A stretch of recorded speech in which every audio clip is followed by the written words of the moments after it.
Hi friends, আমাদের চ্যানেলে আপনাদের সবাইকে স্বাগত। আজকে আমি বানাতে যাচ্ছি চিকেন কষা। তো আমি এক একটা করে জিনিস দেবো আর তোমরা ফলো করতে থাকো। দেখো, আমি এক একটা জিনিস দিয়ে যাচ্ছি। 1.5 কেজি চিকেন আছে।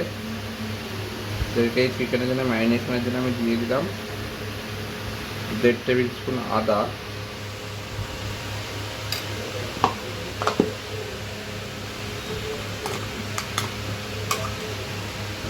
1 টেবিল স্পুন কাঁচা লঙ্কা আর রসুন বাটা,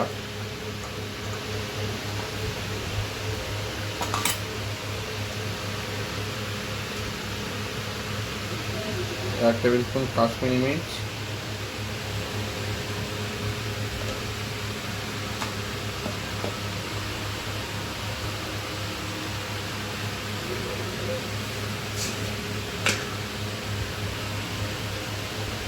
1 টেবিল স্পুন হলুদ গুঁড়ো। নুনটা আমি দেবো না, নুনটা আমি পরে দেবো। আর 1 টেবিল স্পুন সর্ষের তেল।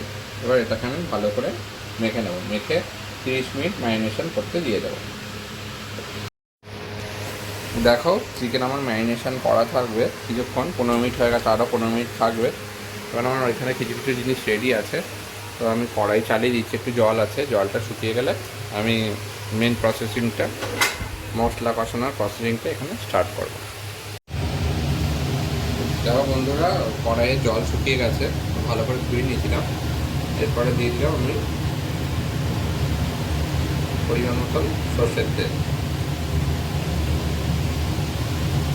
সর্ষের তেলটা গরম হলে আমি আস্তে আস্তে যা মশলা দেবো। এর মধ্যে কেটে রেখেছি আমি পেঁয়াজ বাটা, না একটু ঝিরি করে পেঁয়াজ কেটে রেখেছি। আর আদা রসুনটা আগেই দেখেছ।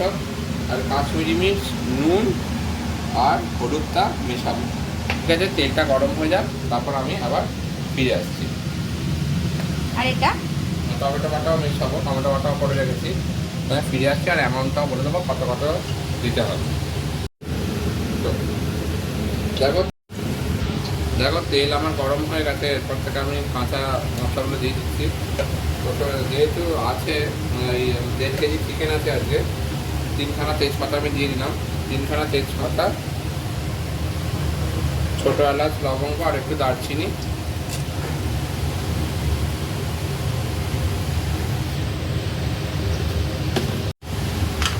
আর গোটা জিরেতে খুব ভালোই ফ্লেভার আছে, প্রচণ্ড ভালো, সবাই জানো। গোটা জিরে দিয়ে দিলাম।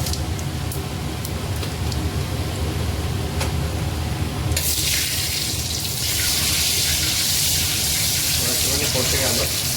এবার এর ভেতর আমি দিয়ে দেবো, দেখো কীরকম পেঁয়াজ বেটেছি, এই পেঁয়াজ বাটাটা দিয়ে দেবো। এখানে 1.5 কেজি চিকেনের জন্য 4টে পেঁয়াজ এরকম বেটে রাখা হয়েছিল।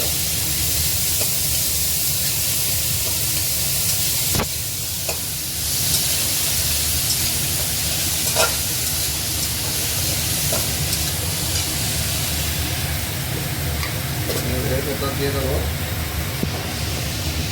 1.5 টেবিল স্পুন কাশ্মীরি মির্চ, সেটা খুবই ভালো রং আনবে। আর দেবো 1 টেবিল স্পুন হলুদ গুঁড়ো। এবার এটাকে আমরা কষাতে থাকবো একটু। দেখো 5 মিনিট হয়ে গেছে, তো কষে গেছে। এরপর আমি ফিরে এলাম। এরপর আমি দিয়ে দেবো 1 টেবিল স্পুন জিরে গুঁড়ো, 1 টেবিল স্পুন ধনে গুঁড়ো। না, ধনে গুঁড়োটা 1.5 টেবিল স্পুন দেবে। দেখো, এই দেখো দুষ্টু করছে।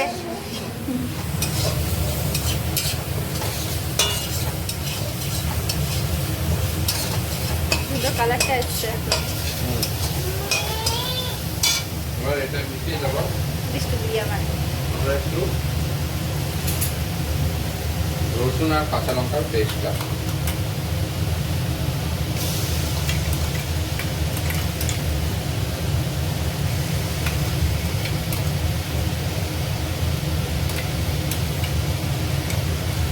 খুব ফাইন পেস্ট হয়েছে রসুন আর কাঁচা লঙ্কার পেস্টটা, দেখে নাও।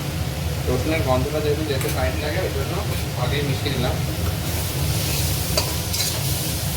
চলো এবার এটা আর একটুখানি তেল ছাড়ুক, তারপর আমরা আবার ফিরে আসছি।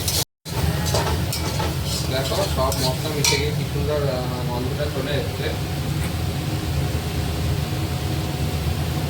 এবার এটা দিয়ে দেবো আমি আদা বাটা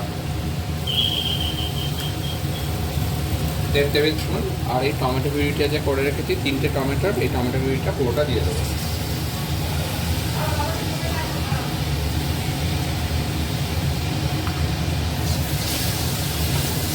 চলো এটা মেখে গেলে আমি আবার একটু পরে ফিরে আসছি। দেখো মশলাটা সুন্দর কষে কষে এসছে। এর মধ্যে আমি দিয়ে দেবো 150 গ্রাম মতন টক দই। ফেটিয়ে রেখেছিলাম ভালোভাবে, নাহলে কিন্তু বুদবুদ উঠবে, তোমরা ফেটিয়ে রাখবে। টক দই আর পরিমাণ মতন। এরপরে মেশাবো একটু নুনটা মিশিয়ে দাও। নুনটা 4 চামচ দিতে হবে, কারণ চিকেন আমি নুন দিইনি। তোমরা 2 টেবিল স্পুন, বড় 2 টেবিল স্পুন নুনটা দিয়ে দেবে। চলো নুনটা দেওয়া হয়ে গেল। এবার আমরা এটা ভালো করে কষাক, তারপর আবার ফিরে আসছি। দেখো বন্ধুরা পাশ দিয়ে কী সুন্দর তেল ছাড়তে শুরু করে দিয়েছে। যে মশলা মিশিয়ে পেঁয়াজ, টমেটো, তারপর টক দই, এগুলো তখন মশলাগুলো খুব সুন্দর কষে গেছে। এর ভেতরে আমি কী করবো, চিকেনটা মিশিয়ে দেবো। চলো চিকেনটা মিশিয়ে দাও, দিয়ে দাও। সোনিয়া চিকেনটা দিয়ে দিচ্ছে। চলো এরপর আমরা চিকেনটা এর ভেতর খুব ভালো করে মিশিয়ে নেব। দেখো সোনিয়া খুব ভালোভাবে চিকেনটা মিশিয়ে দিচ্ছে, কালার খুব সুন্দর এসেছে। এটা এবার কী করবো, আমরা 20 মিনিট ঢেকে রাখবো। 20 মিনিট পরে এসে আমরা আবার চেক করবো চিকেনটা কেমন কী করলো, জুস করলো। তারপর আবার 20 মিনিট পরে ফিরে আসছি। দেখো বন্ধুরা কী সুন্দর ফুটতে শুরু করেছে। 20 মিনিট পরে আমরা ফিরে এসেছি। এরপর আমরা কী করবো, দেখো চিকেনে একটা কাঁচা গন্ধ থাকে। সেই গন্ধটা তো এমনিতেও কষালে চলে যায়, কিন্তু তারও ভালো করে চলে যায়। আমরা কী করতে হবে, লেবু বা ভিনিগার দিতে। আমার কাছে ভিনিগার আছে, লেবু আছে, কিন্তু আমি ন্যাচারালটাই ইউজ করবো। সোনিয়া লেবু মিশিয়ে দিতে দেখো খুব সুন্দরভাবে কষে আছে। দেখো রঙটা তোমরা দেখতেই পাচ্ছ।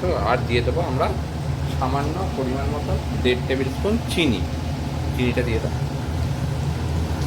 লেবু পুরোপুরি মিশে গেল। এটা তোমরা ম্যারিনেশনের সময় করতে পারো ইচ্ছা হলে, আমি পরে দিলাম কষি একবারে। দইটা লেবুটা তোমরা ম্যারিনেশনের সময় মেলাতে পারো। দেখো চিনি চলে গেল। এবার আরও 20 মিনিট কষবে। তারপর আমরা এই ধনেপাতা কাটা আছে, ধনেপাতা দিয়ে আমরা নামাবো। আমরা ফিরে আসছি। এখন একটু আমি নাড়িয়ে নেবো জাস্ট। দেখো বন্ধুরা 10 মিনিট পরে আমি নাড়ানোর জন্য একটু খুলে এলাম। দেখতেই পাচ্ছ তোমরা কী সুন্দর কালার এসছে পাশ দিয়ে। এই কালারটা অ্যাকচুয়ালি হবে চিকেনও প্রায় সেদ্ধ হয়েছে। টোটাল 20 মিনিট হয় বলেছিলাম। তো এবার আমি কী করবো, ধনেপাতাটা কাঁচা একদমই কখনো খাবে না, ভালো না। তো ধনেপাতা আমি মিশিয়ে দেবো। সোনিয়া দিয়ে দাও ধনেপাতা। ওই যে ধনেপাতা মিশিয়ে এবার আমি কম ফ্লেম করে একটু ঢেকে দেবো। ঢেকে 10 মিনিট পরে আমি নামিয়ে এটা তোমাদের ফাইনাল ফিগার দেখাবো। দেখো বন্ধুরা আমার চিকেন কষা রেডি। চিকেন পুরো সেদ্ধ হয়ে গেছে, দেখতে পাচ্ছ মাংস ফুলে ফুলে যাচ্ছে। তো দেখো গ্রেভিটাও কি সুন্দর টেন্ডার আর জুসি হয়েছে। সোনিয়া একটু ছোটোটাকে নিয়ে আছে বলে আমি নিজেই দেখাচ্ছি, নাহলে সোনিয়াই দেখাতো। তারপর জুসি আর টেন্ডার হয়েছে, গায়ে মাখা মাখা হয়ে গেছে। তো অ্যাকচুয়ালি কালারটা বোঝা যাচ্ছে না, লাল খুব সুন্দর একটা মিষ্টি কালার এসছে। এই দেখো ধনেপাতাগুলো মেল্ট হয়ে গেছে। তো এভাবেই তোমরা বানিয়ে নেবে চিকেন কষা বাড়িতে বানালে। খুব সহজ পদ্ধতিতে আমি দেখালাম, খেতেও দারুণ হয়। কালার ইচ্ছা করলে তোমরা আর একটু ফুড কালার মেশাতে পারো। আমি বেশি ফুড কালার মেশাইনি, যেটুকুনি মিশিয়ে তাতে আর 2 চামচ দিয়ে আরও টকটকে লাল হবে। তো অত টকটকে লাল না খাওয়াই ভালো। এরকমভাবে তোমরা বানাবে। আশা করি তোমাদের খুব ভালো একটা রেসিপি শেখাতে পারলাম। তোমরা এইটা দেখে করো আর আমাদের জানিও কেমন হলো। আবার ফিরে আসবো পরবর্তীকালে কোনো আরও ভালো রেসিপি নিয়ে। এখনকার মতো টাটা, বাই বাই। সবাই খুব খুব ভালো থেকো।